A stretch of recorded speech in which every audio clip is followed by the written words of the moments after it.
I was going to talk today about is Britain sustainable?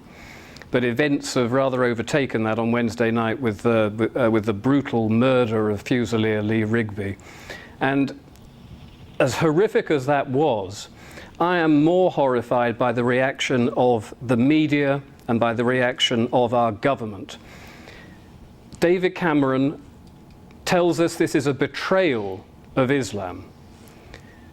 Boris Johnson tells us Islam has nothing to do with this. When they butchered that soldier, they quoted verses from the Quran. They shouted Allahu Akbar as they were chopping the poor guy's head off. This was done in the name of Islam. And no matter what our treacherous politicians have got to say about this, this was done in the name of Islam. And everybody is in denial in this country. The BBC are trying to pretend this is because we're in Afghanistan, because we're in Iraq, because we are oppressing them worldwide. The Daily Telegraph, which is supposedly a right-wing newspaper, every single article they've had on this, they've switched off the comments because they know the comments are going to be hanging David Cameron out to dry. They will be telling him, don't lie to us. We know Islam was involved, and no matter what you're going to say about it, this has to be the truth because it is the truth. And they turned off all the comments. In The Spectator, they did exactly the same thing, another supposedly right-leaning periodical. And the reason that they've done this is because they have to admit that if there is a problem with Islam, then they have to do something about it. And if you want to do something about it, that automatically makes you a far-right, racist, xenophobic bigot. And they don't want to be labelled that. So they would rather betray their entire country than be labelled a racist. And this whole racism thing has got to stop, because we are no longer a country with a few immigrants that we have to be nice to. And at the time, back in the 50s and 60s, we were, but that is no longer the case. And when they talk and label us as racists, they're doing this because the left liberals have declared a racial and cultural war on the indigenous people of this country. It's what they're doing. Everything that they are doing right now is literally a racial and cultural war. And you look at someone like Peter Sutherland, who's the UN migration officer, official. He has said that in order for the European Union to actually achieve what it wants to do, which is political union of the entire continent of Europe, they have to de-homogenize the nation states. Now, what does he mean by de-homogenize? What he means is we can no longer be considered an indigenous people. We must open the doors to the third world. We must break down the nation states, and only when the nation state is broken down can they achieve full totalitarian control over any number of bickering communities, as they call us. Not the bickering, just the communities. Now, since Tony Blair came in 1997, we have had 8 million immigrants coming into Britain, principally into England, and we've had 2 million indigenous Brits move out. Now, that's a 10 million difference. This is an astonishing figure. It's never happened before in the history of this country, in the history of any countries, really. And the result is that our cities are now becoming minority white. But even that is a slight lie, because they're not minority white across the whole spectrum. If you get down to the 10 to 20-year-olds, we are a huge minority already. If you go into schools in London, very rarely do you see white children these days. And the 2011 census is now saying that we are officially, in our cities, minorities. It's just an extraordinary thing, and 10% of the children in this country now are Muslim. And Islam is growing 9 times faster than any other demographic in this country. It's a huge growth. And people get very confused about the fact that when they say they're only 10% of the children are Muslim, and they say, well, that's fine, it's only 10%, you're still 90%. Well, we're not 90%, we're probably 75, 80%, because the other ones, other immigrants are not necessarily Muslim, but they're not us. But we only have between 1 to 1.3 children each. The Muslims are having 4 children each. If 10% of the population have 4 children, that 10% becomes 40%. If 80% of the population has only 1 to 1.5 child, they get down to 55, 50, 40% very quickly. Within one generation, we are going to be looking at comparable numbers of people aged 20 to 30. And that's a big problem, because that age group are capable of inflicting violence. It doesn't matter how many more of us there are over the age of 50 or 60, we don't count.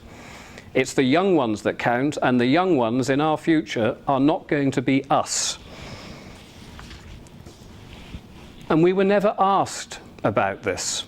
Back in the 1950s, when immigration first started coming in not particularly huge numbers, just in the thousands, and people were complaining then, and we were told, look, the numbers are very small.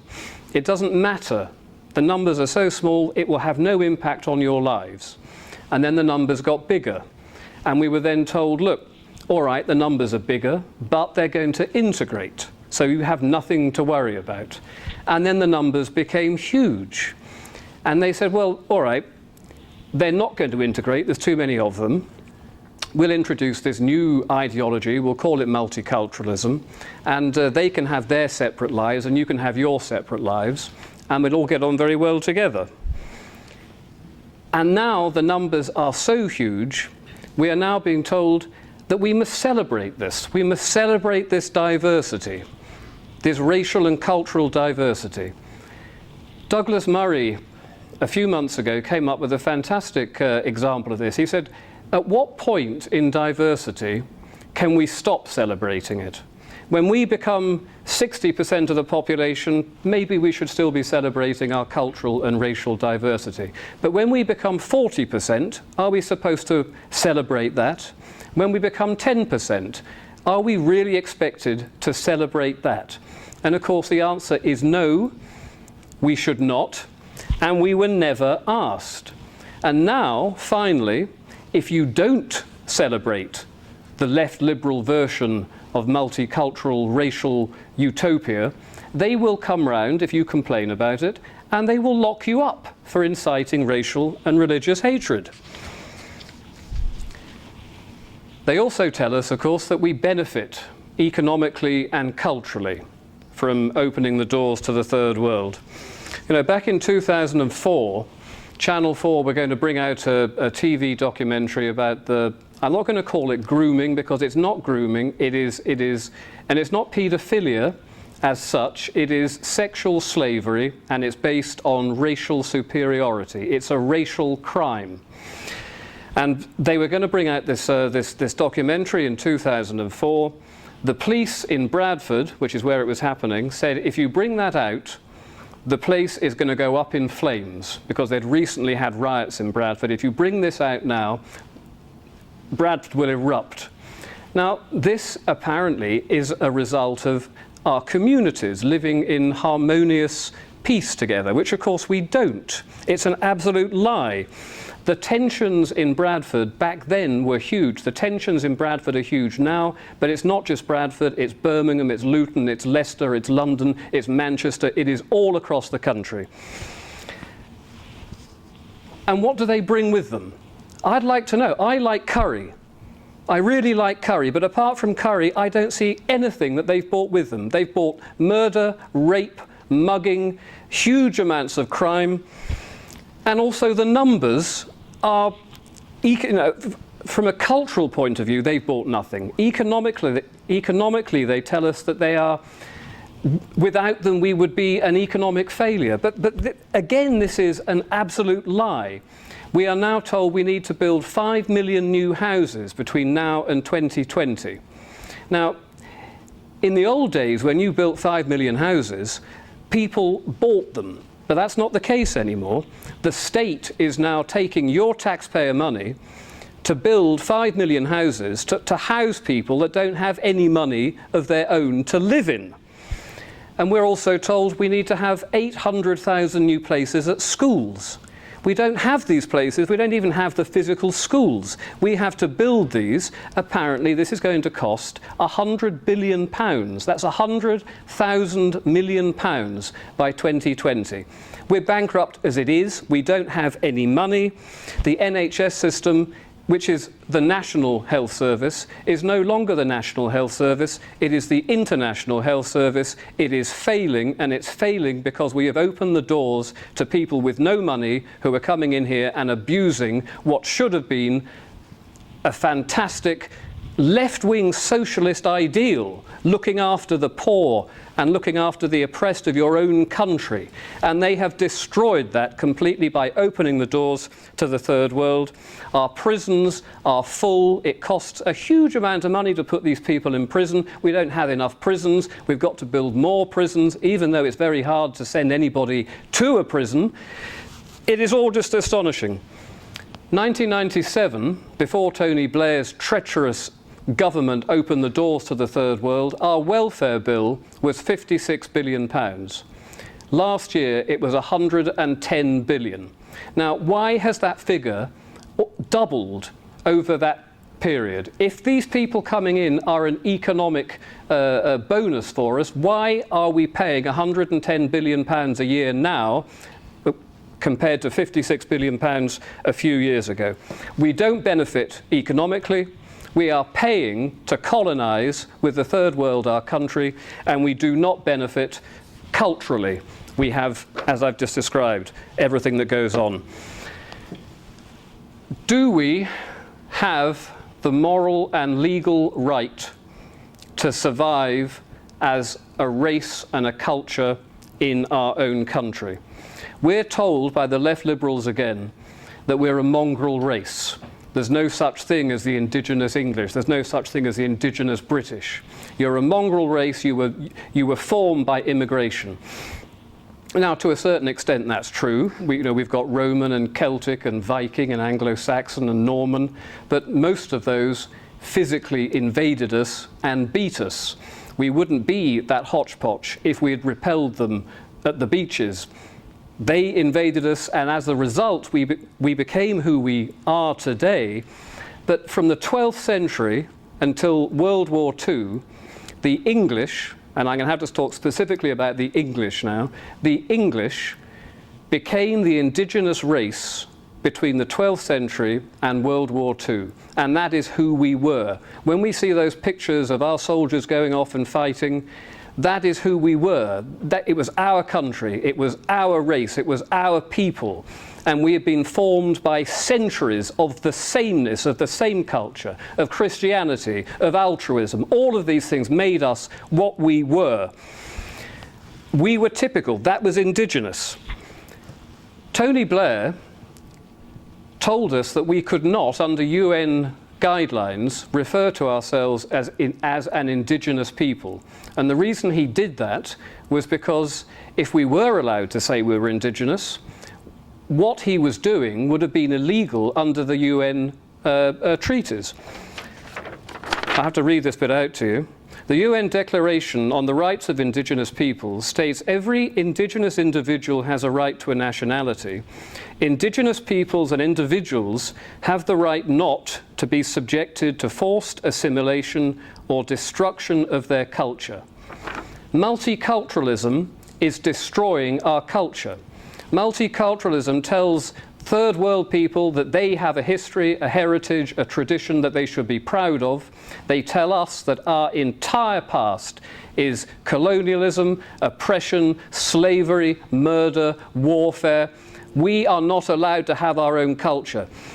According to the UN, we are. And that is why traitor Tony Blair said you cannot be labelled as an indigenous people. And I don't know if anybody saw my little argument with Sonia Gable, a communist who runs Searchlight magazine. And she when she heard this new party, Liberty GB, had started, she said, another fascist right-wing party. So I went onto her site and I asked her, what exactly is fascist about us? And she said, you're against immigration, you're against this, you're against that. And I asked her a simple question. I said, do we have a moral and legal right as English to exist in our own homeland? This argument went on for a while, but basically she said, no, you don't. Your past is evil. You deserve everything that you now get as a result of what your ancestors did a long, long time ago. Now, this is a really wicked thing to do, and when you look at the numbers involved and the fact that we are going to become a minority in our own country before 2050, well before 2050 for the younger people, that I term to be genocide. And I'm backed up again by the United Nations definition on genocide, which quite specifically says, in the present convention, genocide means any of the acts committed with intent to destroy, in whole or in part, a national, ethical, racial or religious group, and deliberately inflicting on that group conditions of life calculated to bring about its physical destruction in whole or in part. Now, go to any city centre which is inundated with the third world. You will not see any white people in Tower Hamlets. You won't see white people in all parts of Luton, parts of Leicester, all across the country, because they have been driven out. They have lost their right to exist as a culture and a race in their own country. This is what's happened in an incredibly short period of time. And it started from a small base. Now, that small base of people, when they double, when their demographic doubles from 100,000 to 200,000, it doesn't really matter. But when you get to the point now where we've got 4 million Muslims in this country, they are going to become 8 million within the next decade, and then 16 million, and then 32 million. And we, meanwhile, are dwindling as a race. Our government is against us, our media is against us, we are losing a racial war, we are losing a cultural war, and we've lost, essentially, today, because we're standing up now trying to do something about it, but we are not helped by our own people who are running our government and running our country and running our education and running our media and running our councils. They are intent on seeing us reduced to a small, servile race of people. Why they want to do this, I simply don't know. Some of them are evil, some of them are naive and stupid and don't understand, but combined with the evil and with the naivety, we are in serious, serious trouble, and our children and our grandchildren are going to be utterly confused by how did you allow this to happen, and what sort of people were you to sit back and allow this to happen under your noses? Because you were frightened of being called a racist? Really? One word has made you sit back and do nothing while your country was ripped from underneath your feet? You have got to be joking. But we're not joking. We are trying to do something about it, but our government, the European Union, the United Nations, they are intent on ripping our country and our culture out from under our feet, and it is so important that we are not allowing ourselves to be called a racist if we stand up and say, I want to protect my country, I want to protect my culture, I want to protect my race. You are the racist, because what you are doing is probably the most evil act of criminal racism carried out in the history of mankind. You have deliberately reduced an indigenous people to servitude. They are the racists. The left liberals are the racists. We are decent, proud patriots, and we should be very proud of ourselves, and we've got to keep fighting this until we win. Thank you very much. You didn't frankly have the balls to put country before party.